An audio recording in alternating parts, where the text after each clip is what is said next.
देखना है diamagnetic, paramagnetic तथा फेरोमैग्नेटिक सब्सटेंस के बारे में देखना है। कैसा? डाईमैग्नेटिक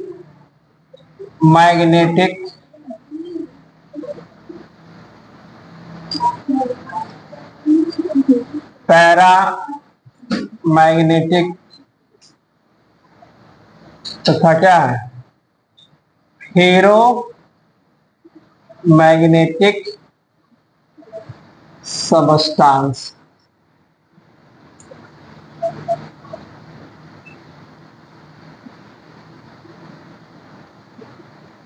ठीक है, इसी तीनों के बारे में देखना है। अच्छा, समझेंगे कि डाईमैग्नेटिक सब्सटेंस, पैरामैग्नेटिक सब्सटेंस और फेरोमैग्नेटिक सब्सटेंस देना है। हर साल बिहार काउंसिल में इंटर के एग्जाम में हर साल इससे ऑब्जेक्टिव भी पूछेगा, लेकिन पूछेगा जरूर। चाहे हो सकता है कि दो में अंतर दे दे कि पैरा और डाई में अंतर बताइए, चाहे दे दे क्या फेरो और क्या है डाई में अंतर दे दे, चाहे पैरा और फेरो में अंतर दे दे, चाहे कहेगा कि क्या है कुछ पदार्थ दे कहे कौन कौन क्या है पैरामैग्नेटिक सब्सटेंस है या कौन क्या है फेरोमैग्नेटिक सब्सटेंस है, चाहे कौन जो है क्या है डाईमैग्नेटिक सब्सटेंस है। तो हम सबसे पहले हम देखेंगे डाईमैग्नेटिक सब्सटेंस। पहले ही बात ध्यान रखेंगे, दुनिया के जितने भी पदार्थ है, दुनिया के जितने भी पदार्थ है उसमें कोई ना कोई चुंबकीय गुण होता है। फिर समझिए, दुनिया के जितने भी पदार्थ है उसमें कोई ना कोई चुंबकीय गुण होता है, चाहे वो डाई हो, चाहे पैरा हो और चाहे फेरो हो। इस तीनों में से कोई ना कोई होगा ही होगा, नहीं के सवाल नहीं है। तो अब हम सबसे पहले देखेंगे कि डाईमैग्नेटिक सब्सटेंस क्या है। डाईमैग्नेटिक सब्सटेंस किसे कहेंगे, और ये तीनों फेज में होता है। ये सब्सटेंस क्या है, तीनों फेज में। मतलब क्या है, सॉलिड फेज में होता है, लिक्विड फेज में होता है और गैस फेज में भी होता है। फिर समझेंगे, सॉलिड फेज में, लिक्विड फेज में और गैस फेज में भी होता है। जैसे हम लोग जल पीते हैं, यह भी इसी में से कोई ना कोई होगा, या तो पैरा होगा, नहीं तो डाई होगा, नहीं तो फेरो होगा। तो यह जो है जल जो है H2O जो है वह क्या है डाईमैग्नेटिक सब्सटेंस होता है। गहना हम लोग पहनते हैं, चाहे लड़कियां पहनती हैं, चाहे पुरुष भी कान में क्या है गहना पहनते हैं, इससे गोल्ड, सिल्वर, ये भी क्या है आपका डाईमैग्नेटिक सब्सटेंस। ये डाईमैग्नेटिक सब्सटेंस यानी कि क्वाइन मेटल, यानी पीरियोडिक टेबल में जो क्वाइन ग्रुप है, क्वाइन मेटल जो है वो सब जो है डाईमैग्नेटिक सब्सटेंस होता है। जैसे मान लीजिए ये सॉलिड फेज में जो होगा, ये सॉलिड फेज में आपका कॉपर, सिल्वर, गोल्ड। सबसे अच्छा उदाहरण है कि आप नमक खाते हैं, नमक भी क्या है डाईमैग्नेटिक सब्सटेंस है। कॉपर, सिल्वर, गोल्ड ये डाईमैग्नेटिक सब्सटेंस है। लिक्विड फेज में आपका आ जाएंगे H2O जो है आपका लिक्विड फेज में है। गैस फेज में आपका H2 जो है क्या है, ये सभी जो होते हैं सब यह क्या है डाईमैग्नेटिक सब्सटेंस है। डाईमैग्नेटिक सब्सटेंस पूछता है, कई बार पूछा गया है कि इसमें से कौन डाईमैग्नेटिक सब्सटेंस नहीं है, कॉपर, सिल्वर,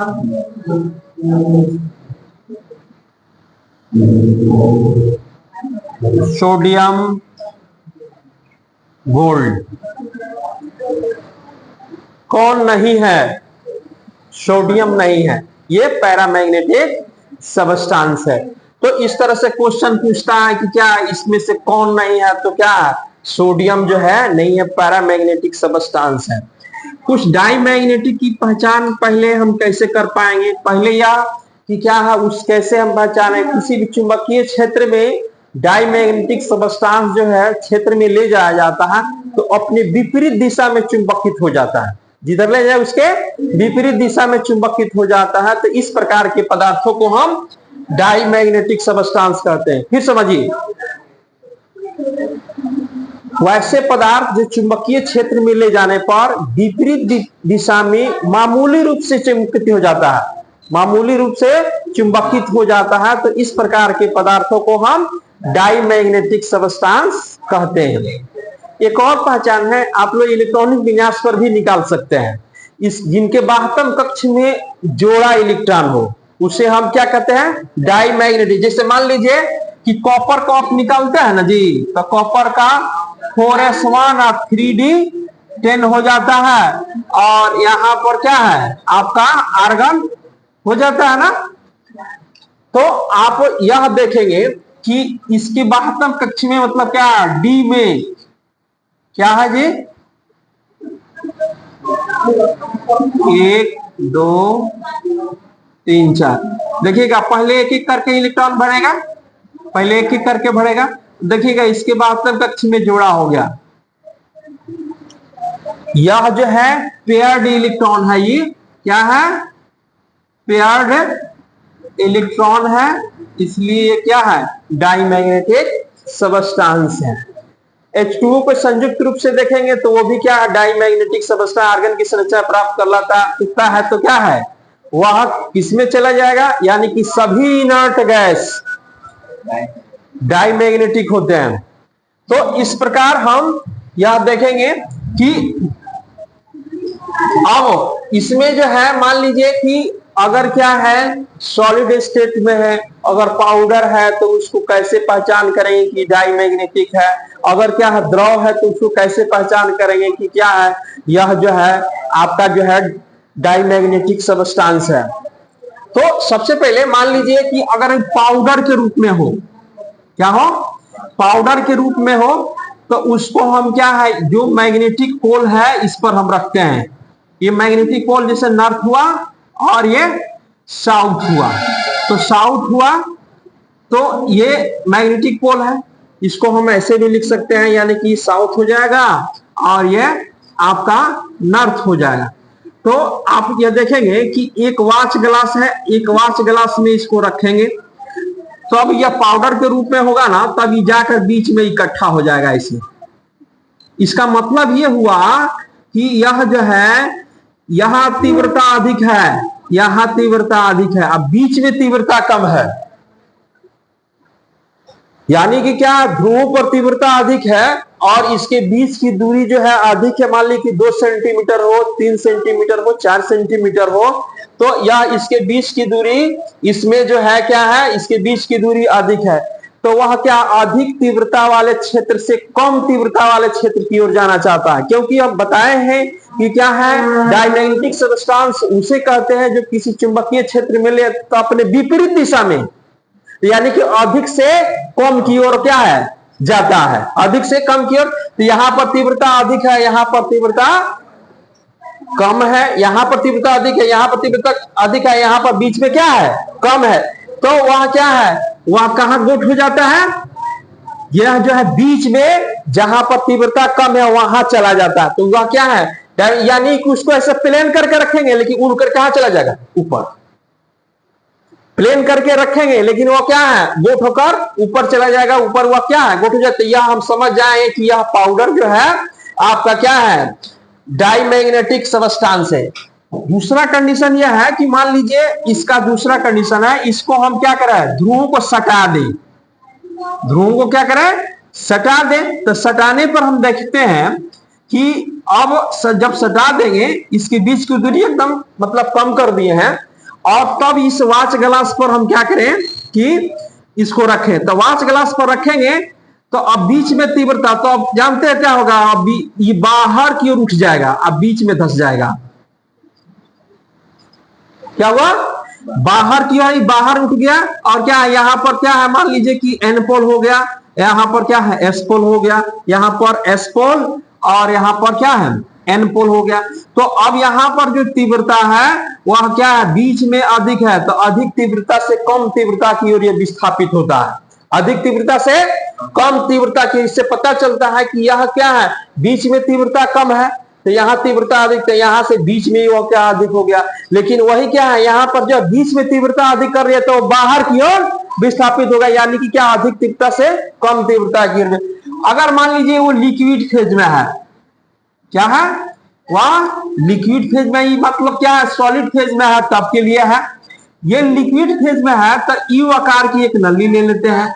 यू आकार की नली में मान लीजिए कि इसको पहचान करना है तो हम क्या करते हैं कि इसमें जो है मान लीजिए वह पदार्थ भर दिए, और जब पदार्थ जब भर दिया गया और उसके बाद से जो है यहाँ पर एक जो है नॉर्थ पोल लगाया गया और यहाँ पर एक साउथ पोल लगाया गया, मतलब क्या उत्तरी ध्रुव लगाया गया। तो अब देखिएगा जब यहां तक भरा हुआ था, यहां तक भरा हुआ था, लेकिन जब ही इसको हमने लगा दिया तो यह क्या हुआ, यहां इसका स्तर घट जाएगा और घट कर कहां आ जाएगा, यहां इसका स्तर उठ जाएगा, ऊपर की ओर चढ़ जाएगा। तो इससे पता चलता है कि यहां पर जो है चुंबकीय प्रेरण क्षेत्र, यानी कि क्या है चुंबकीय क्षेत्र की तीव्रता अधिक है, तो अधिक तीव्रता से कम तीव्रता की ओर विस्थापित हो गया। तो यहां पर तीव्रता कम है, चाहे यहां पर तीव्रता कम है, लेकिन भार भी है, तो भार वह क्या नीचे की ओर धकेलेगा, तो वह क्या नीचे की ओर आसानी से विस्थापित होगा, ऊपर की ओर आसानी से विस्थापित नहीं होगा। और जब नीचे की ओर विस्थापित होगा तो इसमें भी वह क्या है ऊपर जाने की क्षमता है, तो वह क्या है यहाँ पर वह क्या है चला जाता है। तो यहाँ पर भी अधिक तीव्रता से कम तीव्रता की ओर विस्थापित। ये डाईमैग्नेटिक सब्सटेंस के जो है ये जो है पहचान है कि हम क्या है सॉलिड फेज में है तो पाउडर बनाकर उसको हम क्या है पहचान कर ले सकते हैं। लिक्विड फेज में है तो उसको हम क्या यू आकार की नली में क्या है मैग्नेटिक पोल को लगाकर हम उसको क्या है ये कर सकते हैं। अब देखिएगा ये जो मतलब डाई मैग्नेटिक सब्सटेंस है, इस पर ताप का प्रभाव नहीं पड़ता है, इस पर ताप का प्रभाव नहीं। साइलेंट कहो तो साइलेंट रहने के लिए कहो, साइलेंट रहे लोग,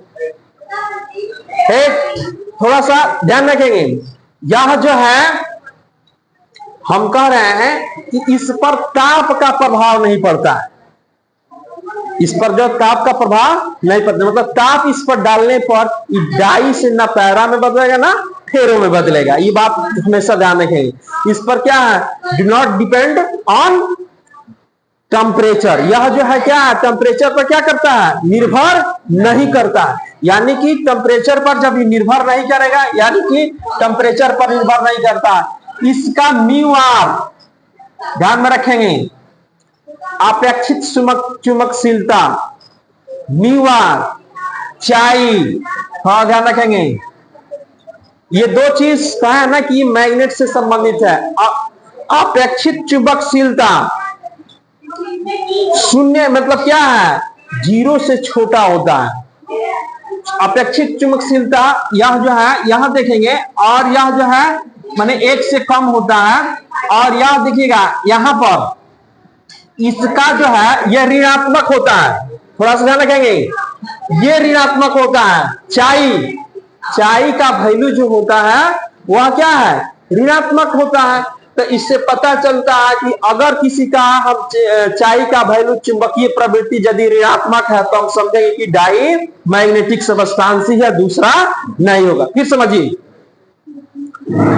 यह जो होता है हम कहे हैं कि ये आपका चाई जो है, चाई का यदि वैल्यू क्या है, चाई का वैल्यू क्या है ऋणात्मक है, ऋणात्मक है, तब इस बात को हम समझ जाएंगे कि यह डाईमैग्नेटिक सब्सटेंस का ही ये वैल्यू है, दूसरे का वैल्यू नहीं है।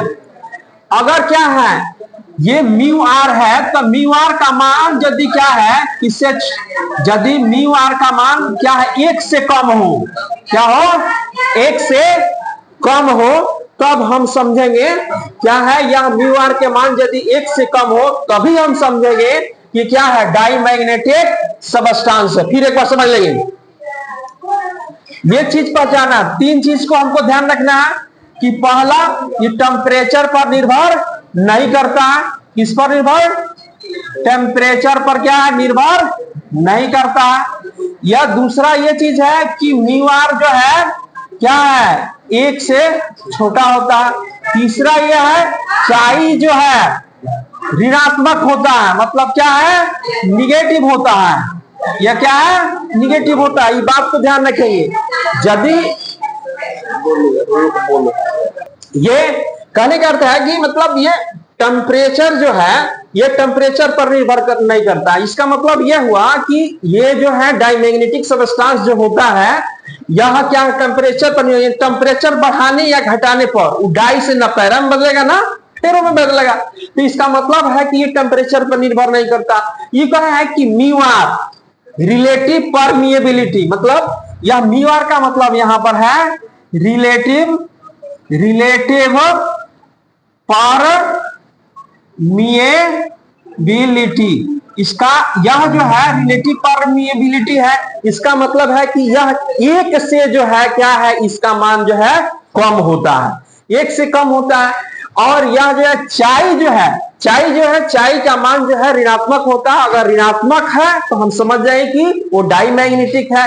टेम्परेचर उस पर ताप बढ़ाएंगे घटाएंगे, अगर कोई परिवर्तन नहीं होता तो डाईमैग्नेटिक सबस्टांस है।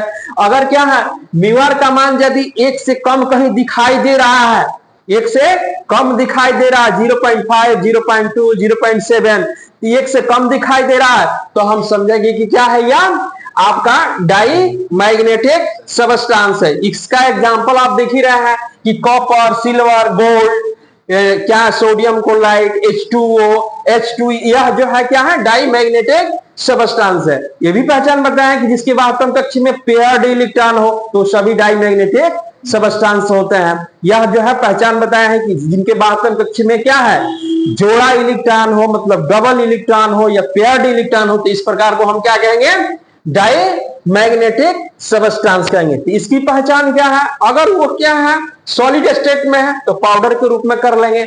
और क्या है, उसको देखेंगे दोनों चुंबक के बीच रखते हैं, उसके बीच की दूरी बढ़ा देते थे, बीच में तीव्रता कम हो जाएगा और सिरों पर तीव्रता अधिक रहेगा। तो अधिक तीव्रता से कम तीव्रता की ओर विस्थापित होता है, तो यह समझ जाए कि डाईमैग्नेटिक सबस्टांस है। अगर उसके विपरीत होता है तब हम समझेंगे कि वो पैरामैग्नेटिक सबस्टांस है। तो क्या है, यह बीच में आ गया यानी कि कम तीव्रता के पास आ गया, यहां पर आप सटा देते हैं तो उसकी तीव्रता बीच में जो है आपका अधिक हो जाती है, तो वह क्या दोनों छोरों पर चला। वॉच ग्लास क्या है, वॉच ग्लास देखें आप लोग, वॉच ग्लास जो है वो कोई बड़ा सा ग्लास नहीं होता है, वह एक प्रकार का क्या है, चम्मच के जैसा ही होता है, लेकिन वह क्या राउंड में होता है।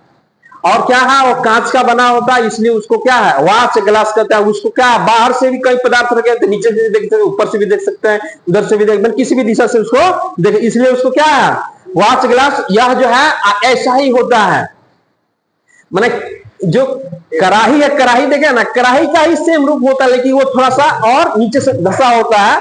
और जो है वह पार्ट वह क्या है आकार में छोटा होता है, आकार में क्या होता है, छोटा होता है। आप लोग ये भी देखे होंगे कभी कभी कि सुनार के दुकान पर गए होंगे तो सोना वगैरह क्या है, वह क्या है वेट करता है, तो उसी पर रख कर वेट करता है। ये भी देखिएगा वॉच ग्लास पर ही क्या है रख कर वेट करता है, यानी कि वो इधर से भी दिखाई दे, चारों तरफ से वह क्या है दिखाई देता है, तो वह वॉच ग्लास है। तो वॉच ग्लास जो है क्या है, वॉच ग्लास पे ही रखा गया। यहां पर भी वॉच ग्लास में तो वह क्या जब सटा देते थे बीच में तीव्रता, बाहर तीव्रता कम हो जाता है, तो बीच से वो बाहर की ओर, देखिए अब उठा कहां है, बाहर की ओर उठा है। तो ये भी हम समझेंगे डाईमैग्नेटिक सबस्टेंस। अगर लिक्विड फेज में है, अगर किसी लिक्विड का परीक्षण करना है, कह देगी कोई लिक्विड कहेगी कि आप क्या इसकी परीक्षा करके बता दीजिए पैरा है कि फेरो है, पैरा है कि डाई है। फेरो तो सॉलिड ही होता है, यह क्या है फेरो सॉलिड होता है।